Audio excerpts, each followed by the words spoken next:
Good morning all of you. आज का chapter है भू संसाधन व कृषि। मतलब इसमें क्या बताया गया है, ये बताया गया है कि हम भूमि का उपयोग कैसे कैसे करते हैं, कि भूमि के क्या क्या उपयोग है, किन किन कामों में भूमि का उपयोग किया जाता है, किस तरीके से। और इसमें आगे कृषि में पढ़ेंगे कृषि की समस्याएं, भारत में कृषि की समस्याएं, सिर्फ भारत के बारे में पढ़ेंगे कि कृषि की कौन कौन सी फसलें, कौन कौन सी उनकी समस्याएं हैं, उनका निपटारा कैसे किया जा सकता है। तो इसमें आता है भू उपयोग वर्गीकरण, की भूमि का उपयोग को हम कैसे यूज कर सकते हैं, कि कौन से क्षेत्र के अंदर भूमि कितनी मात्रा में उपलब्ध है। तो उसमें सबसे पहले आता है वनों के अधीन क्षेत्र, भू उपयोग वर्गीकरण। ठीक है, इसके अंदर आता है कि वनों के अधीन क्षेत्र की कौन कौन से कितने क्षेत्र भारत के जो वनों के अधीन है।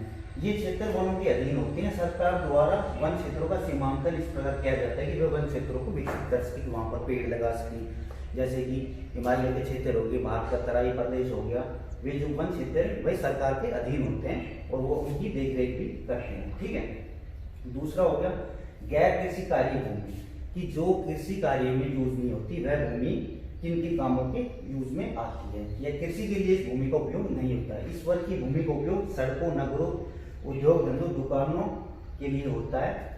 द्वितीयक व तृतीयक क्रियाकलापों में इस भू उपयोग में वृद्धि हुई है। जो द्वितीय और तृतीय क्रियाकलाप है, जैसे कि अस्पताल हो गया, यूनिवर्सिटी हो गई, उद्योग धंधे हो गए, उनके लिए इस भूमि के लिए फैक्ट्रियों की जरूरत पड़ती है, फैक्ट्री के लिए भूमि की जरूरत पड़ती है। तो उस प्रकार के क्रियाकलापों में इस भू उपयोग का ज्यादा वृद्धि हुई है। ठीक है, यह गैर कृषि कार्य भूमि कहलाती है। ठीक है, उसके बाद आ जाते हैं बंजर व व्यर्थ भूमि।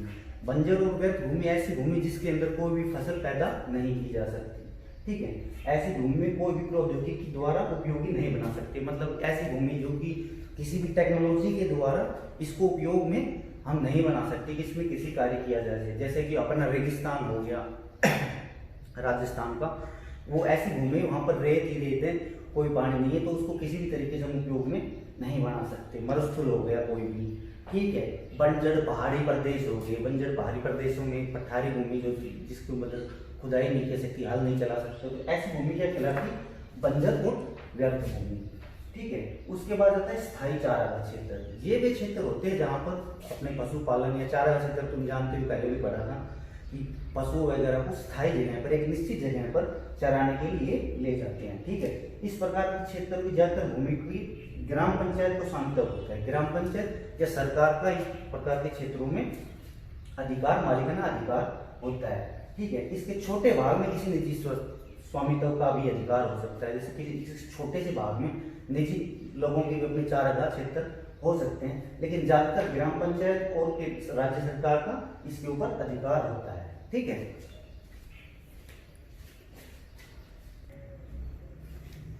अब इसके अंदर नेक्स्ट आ गया विविध तरुण फसल व उपवन क्षेत्र।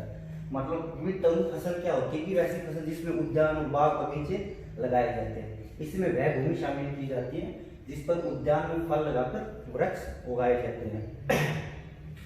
इस प्रकार की भूमि पर निजी स्वामित्व होता है। मतलब जो भी बड़े बड़े उद्यान जैसे आसाम के बाग हो गए, या कोई फलों के एप्पल पॉइंट हो गया मनाली का, यहाँ पर लोगों के निजी बाग और उद्यान होते हैं जहाँ पर वृक्ष लगाते हैं और व्यापार के लिए कृषि की जाती है। इस पे निजी व्यक्ति का स्वामित्व होता है। जैसे आसाम के हो गए एप्पल पॉइंट हो गया, और आम के और भी काफी चीजों की बड़े बड़े बागान हैं इंडिया के अंदर, वो सब किसमें आते हैं, विविध तरुण फसल व उपवन क्षेत्र के अंदर आते हैं।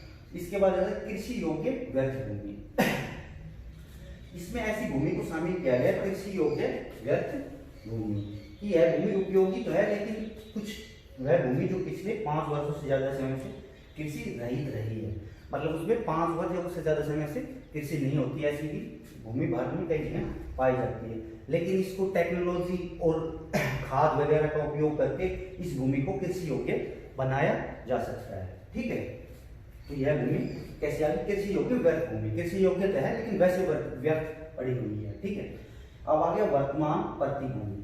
प्रतिभूमि किसे कहते हैं, वह भूमि जो 1 वर्ष या उससे कम समय तक कृषि रहित रही है। मतलब ऐसी भूमि जो 1 साल से या उससे कम समय से कृषि रहित रही हो। जैसे कि किसी भी फसल की उत्पादकता बढ़ाने के लिए हमारे यहाँ भी करते हैं कि भूमि के खेत को खाली छोड़ दिया जाता है, जिससे उसकी गुणवत्ता बनी रहती है, क्योंकि उसमें और ज्यादा उत्पादन करने की क्षमता आती है। जैसे हम कई बार छोड़ देते हैं ना अपने खेत को, जैसे बाजरा की फसल है हमारे यहाँ और रबी की फसल है गेहूँ सरसों, तो कई लोग क्या करते हैं कि उसको खाली छोड़ देते हैं खेत को, ताकि जो रबी की फसल है वो ज़्यादा मात्रा में हो सके। तो ऐसी भूमि को क्या कहते हैं? वर्तमान परती भूमि।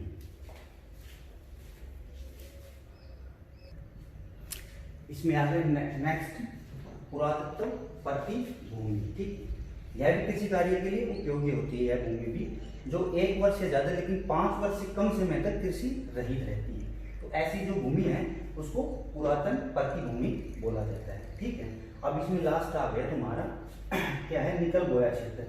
निकल बोया के क्षेत्र में वह भूमि आती है जिसमें फसलों को उगाया जाता है और काटा जाता है। ऐसे क्षेत्रों को क्या कहते हैं? निकल बोया क्षेत्र। ठीक है, तो ये आ गया भू उपयोग का वर्गीकरण। तो इसके अंदर कौन कौन से आते? नंबर 1 वनों के अधीन क्षेत्र, नंबर 2 गैर कृषि कार्य भूमि, ठीक है, नंबर 3 बंजर व व्यर्थ भूमि, नंबर 4 स्थायी चारा व क्षेत्र, नंबर 5 विविध तरु फसल व उद्यान क्षेत्र, उपवन क्षेत्र। ठीक है, फिर आ गया उसके बाद कृषि योग्य व्यर्थ भूमि। ठीक है, उसके बाद कौन सा आया था? वर्तमान परती भूमि और पुरातन परती भूमि और लास्ट निकल बोया गया क्षेत्र। इन सबको अच्छे से पढ़ना। ये 8-9 पॉइंट है। एक इंपॉर्टेंट क्वेश्चन है आपका भू संसाधन में भू उपयोग का वर्गीकरण, भूमि का उपयोग किन किन तरीकों से कैसे कैसे किया जा रहा है। ठीक है, तो इन सब पॉइंटों को ध्यान रखना और इन सबको याद करना। Thank you.